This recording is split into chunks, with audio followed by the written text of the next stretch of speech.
Shalom, shalom, bien-aimés dans le Seigneur. Soyez bénis ce matin. Nous sommes le lundi 22 décembre 2025. Nous sommes là, bien-aimés, pour notre live de tous les lundis matins. Nous voulons prier. Tendre Père, nous bénissons ton nom parce que tu es le Dieu Tout-Puissant. Nous voulons t'abandonner ce moment, que tu puisses régner en puissance et en maître, Seigneur Jésus, du début jusqu'à la fin. Manifeste-toi, Seigneur Jésus, donne-nous la paix, donne-nous la joie. Apporte-nous une parole qui va nous transformer, qui va nous donner la vie, qui va nous donner la paix, Seigneur Jésus-Christ, pour que cette semaine soit une semaine bénie en toutes choses. Nous t'élèvons en dignité, en puissance, au nom de Jésus-Christ, nous t'avons ainsi prié et nous disons Amen. Amen, amen, amen, bien-aimés dans le Seigneur, soyez bénis ce matin. Nous sommes dans la joie, bien-aimés, de passer ce moment ensemble avec vous pour parler d'un petit sujet qui nous tient beaucoup à cœur, nous, surtout nous les chrétiens, par rapport à tout ce que nous connaissons de Dieu, la parole de Dieu, comment entrer en contact, en communion avec le Seigneur et comment demeurer dans la parole de Dieu. Nous voulons juste partager une parole dans le livre de 2 Timothée, chapitre 3, le verset 16. 2 Timothée, chapitre 3, le verset 16. La Bible nous dit ceci. Toute écriture est inspirée de Dieu et utile pour enseigner, pour convaincre, pour corriger, pour instruire dans la justice, afin que l'homme de Dieu soit accompli et propre à toute bonne œuvre, parole du Seigneur. Nous bénissons le Seigneur pour cette parole qu'il nous a donnée ce matin, cette parole que nous connaissons tous très bien, et cette parole qui va nous aider aujourd'hui pour comprendre quel est le message que le Seigneur veut nous apporter ce matin. La Bible dit que toute écriture est inspirée de Dieu et utile pour enseigner, pour convaincre, pour corriger, pour instruire dans la justice. Pourquoi nous parlons de ce verset ce matin? La Bible, c'est une écriture. Le livre de la Bible, c'est une écriture. Et cette écriture n'a pas été inspirée par un homme, mais elle a été inspirée par Dieu.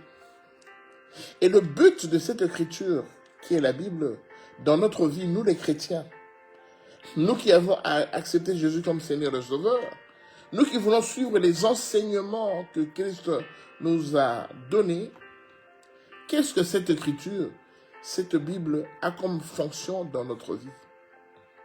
Eh bien, la fonction de cette Bible, de cette écriture, c'est d'abord pour nous, pour nos vies, c'est de nous enseigner et de nous enseigner sur tous les rudiments cachés de la part du Seigneur, que le Seigneur nous a inculqués au travers de son écriture. D'abord nous enseigner. Parce que bien aimé, quand tu n'es pas enseigné, tu es comme un enfant qui est perdu. Tu es quelqu'un qui sera difficilement instruit parce que l'instruction vient au travers des enseignements qu'on donne. Donc, d'abord pour nous enseigner, pour que nous puissions grandir en tant qu'enfants de Dieu, serviteurs de Dieu. Ensuite, le deuxième rôle de la Bible, c'est de nous convaincre. Nous convaincre que la parole de Dieu, c'est cette parole qui fera de nous ceux-là qui seront destinés à être enlevés quand Jésus-Christ viendra rechercher son Église. C'est pour nous convaincre que l'enlèvement existe. C'est pour nous convaincre que après cette vie sur cette terre, il y a une autre vie qui nous attend. Alors, pour adhérer à cela, tu dois être convaincu au travers de la parole de Dieu. Nous devons être convaincus que Jésus-Christ, il est venu afin de nous aider à préparer l'après ici, pour que nous puissions aller au paradis, là qui est notre destination finale. Troisièmement, il est là pour corriger. Corriger quoi? Corriger notre comportement, notre façon d'être, notre façon de nous comporter. La Bible est venue avec tous ces enseignements, c'est pour nous corriger. Qu'on va voir que on est transformé, on n'est plus comme on était avant d'avoir connu la Bible. Et ensuite, pour instruire dans la justice. Bien aimé, nous vivons sur cette terre. Sur cette terre, il existe la justice de l'homme. Mais j'aimerais vous dire que la justice de Dieu existe aussi. Et c'est la meilleure justice qui puisse exister. Parce que Dieu nous jugera en fonction de sa justice et non en fonction de la justice des hommes. Et tout cela, c'est pour amener l'homme à quoi? C'est pour amener l'homme de Dieu à être accompli et propre à toute bonne œuvre. Bien-aimé, la foi sans les œuvres, elle est nulle. Mais pour poser une bonne œuvre, tu dois être assidu, tu dois être formé par la Bible, tu dois être enseigné, tu dois être transformé comme je vous ai expliqué tout à l'heure. Voilà, bien aimé, je vous ai expliqué pourquoi je vous ai expliqué cette parole, ce verset. Ben, ce verset, ça a été expliqué comme ça, c'est parce que nous nous rendons compte que dans le monde des hommes, dans notre monde, dans le monde des hommes, il y a des gens, il a accepté après ses études secondaires d'aller à l'université, à la faculté de droit. Et là, il va consulter les syllabus, les livres, les manuels, les documents faits par l'homme. Et 5 ans, 6 ans après, cette personne va sortir de cette faculté avec un titre de juriste. Il va être magistrat, il va être juge, il va être avocat. Parce qu'il a étudié, il a été enseigné par un manuel fait de main d'homme dans la faculté de droit. Il y a un autre qui dit que non, moi je vais aller faire la médecine. Il va dans une université, il fait la faculté de médecine. 7 ans après, il sort docteur en médecine et chirurgie. Et il ajoute encore 4 ans après les 7 ans, il devient spécialiste dans un secteur donné de la médecine. Il a été formé par quoi? Par les syllabus, par les manuels faits de main d'homme qu'il a trouvés dans la faculté de médecine et qui a formé et il a transformé. Il devient un médecin. Tu vas voir un jeune qui traînait dans le quartier, un jeune qui était délinquant, un jeune qui était en train de déranger toutes les mamans, toutes les jeunes filles du quartier. Mais qui, à l'âge adulte, après ses études secondaires, était à l'université, il a étudié la médecine avec des manuels faits de main d'homme, de manuels de médecine, et cela l'a changé. Il devient docteur en médecine, chirurgie, il devient chirurgien, il devient orthopédiste, il devient pédiatre. Donc il devient psychiatre. Il a étudié la médecine. Et cela l'a complètement transformé. Lui qui était un délinquant, qui était un insolent vis-à-vis des jeunes filles du quartier, mais qui adopte maintenant un comportement digne, un comportement appréciable. Mais il a été formé par quoi? Par des manuels de médecine, faits par l'homme. Il y a un autre qui va dire, voilà, moi je veux pas aller très loin, je vais apprendre les soins d'infirmier, et 3 ans après, 4 ans après, il sort infirmier. Infirmier peut se spécialiser dans une discipline, ça dépend de lui. Bien aimé, il a été formé par les manuels qu'il a trouvés dans les études quand il faisait les soins infirmiers. Ces manuels ont été faits par l'homme. Ils ont été écrits par l'homme. Donc au bout de 4 ans, la personne est transformée, commence à travailler comme infirmier. Il devient une autre personne. Quelqu'un peut aller faire la gestion, il sort, il devient manager quelque part dans une entreprise et il est complètement changé. Mais cette personne, qu'est-ce qu'il a changé? C'est le manuel de gestion qu'il a utilisé pendant ses études et qu'il a transformé, qui a fait de lui un homme nouveau. Pourquoi je prends l'exemple de tout ça?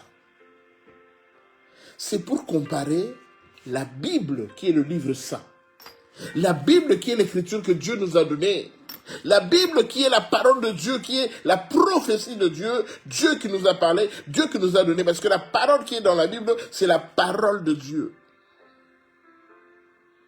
Mais tu vas voir un frère, une sœur, pendant 15 ans, 20 ans, 30 ans qu'il est dans le Seigneur, Quand tu vas vivre avec lui, tu vas te rendre compte qu'il n'est pas complètement transformé. Il porte peut-être le titre de pasteur, de prophète, de bishop, tout ce que vous voulez, de diacre, d'ancien. Mais tu vas voir dans son comportement, il a un comportement, certes, il est devenu beaucoup plus calme, parce qu'avec l'éthique, beaucoup plus calme, sa façon de parler, sa façon de donner le conseil, de prier pour les gens, tu vois, il est beaucoup plus calme. Mais quand tu fouilles bien à l'intérieur de lui, tu te rends compte qu'il devient même méchant, il devient même cupide, il devient même idolâtre, il devient même bien-aimé, il s'adonne beaucoup à l'argent. Donc la Bible, au lieu de te transformer selon l'écriture qui est là-dedans, la Bible ne l'a pas transformé. Or, la Bible, c'est un manuel qui a été écrit par les hommes, mais avec l'inspiration de Dieu lui-même. Cela ne l'a pas transformé.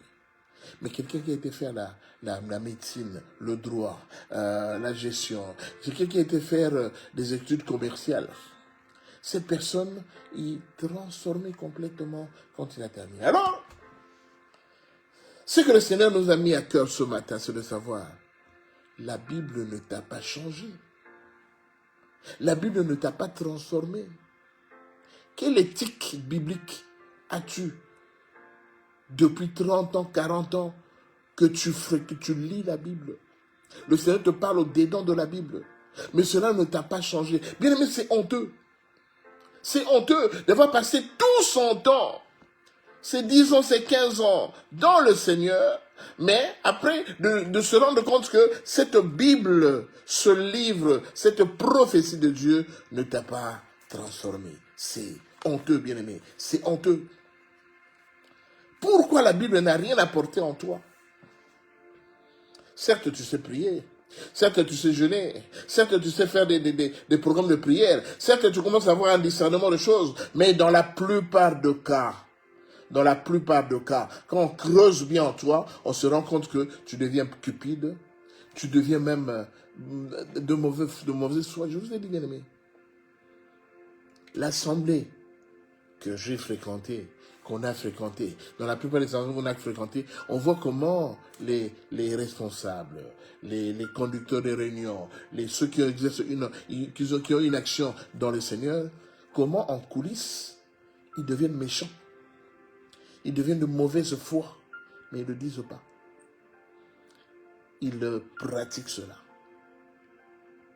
Tu vas voir quelqu'un qui était là, qui a prié pour un frère, une sœur, qui était malade, qui était ancré dans des choses négatives, dans la sorcellerie et tout. Et là, le frère et la sœur a quitté le mauvais côté dans lequel il était pour se consacrer entièrement à Dieu. La même personne qui a prié pour lui, la même personne, le même responsable qui a fait une prière pour lui, c'est le même responsable qui commence à le critiquer en doutant même que s'il a quitté la sorcellerie ou pas. Il dit, vous croyez que vraiment, tu trouves que ce frère-là et cette soeur-là a vraiment quitté la sorcellerie? Il a des doutes, pourtant il avait prié pour lui et le Seigneur a fait. Bien-aimé, la Bible ne t'a pas changé depuis tout ce temps. C'est honteux. C'est honteux. Nous devons revenir encore à la parole. Parce que la Bible dit, malgré les temps d'ignorance, le Seigneur appelle tout le monde à la repentance. Bien-aimé, quitter le monde pour se consacrer entièrement à Dieu, le diable n'est pas content de ça. Parce que Jésus a dit, celui qui voudra me suivre sera persécuté. Celui qui va quitter le monde pour me suivre, il sera persécuté. Mon frère, ma soeur, choisir la parole de Dieu, choisir le camp de Dieu ne va pas te laisser de tout repos parce que tu vas toujours vivre dans des... tu seras tout le temps attaqué, tu seras tout le temps persécuté. Jésus le dit, persécuté. La persécution existe, mon frère, ma soeur. Ceux-là qui étaient bien avec toi, il faut que tu commences à prier pour le Seigneur, ceux-là commencent à se distancer de toi. Quand tu commences à prier, bien aimé, les facilités d'argent que tu avais, ça devient difficile. C'est comme si l'ennemi a fermé tout ce côté-là. La persécution existe. Surtout pour ceux qui ont choisi le camp du Seigneur. Et toi, vu que tu es dans le Seigneur, la Bible ne t'a pas rapporté grand-chose. C'est incroyable. C'est incroyable. Tous les jours, tu lis un verset biblique. Tous les jours, tu médites la parole de Dieu. Mais cela ne te transforme pas dans tes comportements. Bien aimé, vous savez, le plus important pour nous, c'est d'essayer de combattre le vieil homme qui est en nous. C'est chasser le vieil homme qui est en nous pour que nous devenions des hommes nouveaux. Mais c'est comme si le vieil homme, quand tu commences à fréquenter, à utiliser vraiment la Bible comme dans tes habitudes, c'est comme si le vieil homme trouve un endroit, un moment, une possibilité pour vraiment s'asseoir. Tu es animé de mauvaises intentions. De mauvaises intentions alors que tu es dans le Seigneur. Tu parles de Dieu, tu parles de la bénédiction, tu parles de la paix. Mais dans tes actes, la foi sans les œuvres, elle est morte. Dans tes actes, très peu de gens le remarquent. Hein. Ceux qui le remarquent, ce sont ceux qui sont proches de toi. Ils se rendent compte que tiens, il y a un problème. Donc, bien aimé, aujourd'hui, le Seigneur voudrait que nous puissions comparer la Bible par rapport à la Bible qui est inspirée de Dieu, par rapport à d'autres manuels qui sont inspirés des hommes. Mais ces autres manuels qui sont inspirés des hommes transforment les gens mieux que la Bible qui est la parole de Dieu. Il est temps pour nous, bien aimés, de revenir à la parole, de nous corriger pour que nous soyons en règle avec le Seigneur. Et c'est ainsi que le Seigneur dirait que vous êtes réellement mes disciples, parce que on va s'inspirer dans le livre du verset, qui est dans le livre de Matthieu, chapitre 28, verset 19. Mais Matthieu 28, verset 19, la Bible dit « Allez, faites de toutes les nations les disciples, les baptisant au nom du Père, du Fils et du Saint-Esprit. » Donc, bien aimé, pendant cette semaine de fête que nous commençons, cherche à te mettre en ordre avec le Seigneur, parce que la Bible dit que la parole de Dieu, c'est une épée à double tranchant. Donc, si tu as reçu une part aujourd'hui dans ce qui a été dit ce matin, moi également, j'ai reçu une part de mon côté. Il est temps que nous puissions nous transformer parce que le Seigneur peut venir à tout moment, pour enlever son peuple. S'il est arrivé ce soir, ou tout à l'heure, est-ce que tu vas partir avec lui ou pas? Est-ce que tu feras partie de cette église glorieuse qui viendra chercher ou pas? Que le Seigneur vous bénisse, bien-aimés. C'était juste un mot d'entretien. Si je veux appeler que je peux considérer ça, comparer ça à un entretien. Quand on entretient un véhicule, c'est parce que le véhicule n'est pas en panne. Hein. On n'entretient pas le véhicule parce qu'il est en panne. On entretient le véhicule parce qu'en fait, il a roulé pendant un moment. Et il y a beaucoup d'autres choses qu'on doit transformer dans la voiture. Il y a de l'huile qu'il faut changer, il y a le filtre à air qu'il faut changer, le filtre à huile qu'il faut changer. Mais le véhicule roule, hein. Le véhicule roule. Mais il faut transformer ça. Donc il est temps pour nous aussi, aujourd'hui, c'est un verset, c'est une parole d'entretien. Nous devons nous entretenir notre corps, qui est le temple du Seigneur. Il est grand temps de nous entretenir pour que quand le Seigneur viendra prendre son église, que nous puissions faire partie de cette église glorieuse et forte. Nous sommes arrivés à la fin de notre enseignement ce soir. Donc sachez que la Bible devrait transformer mieux que le manuel de la médecine, le manuel de la faculté de droit. Mais chez toi, la Bible ne t'a pas transformé, c'est un problème. Il est grand temps de t'entretenir, faire un entretien avant l'arrivée des fêtes. On ne sait pas ce qui va se passer. Que le Seigneur vous bénisse. Passez une bonne semaine. Bonne fête de la Saint-Sylvestre, comme cela le disent. Soyez bénis. Shalom. Shalom.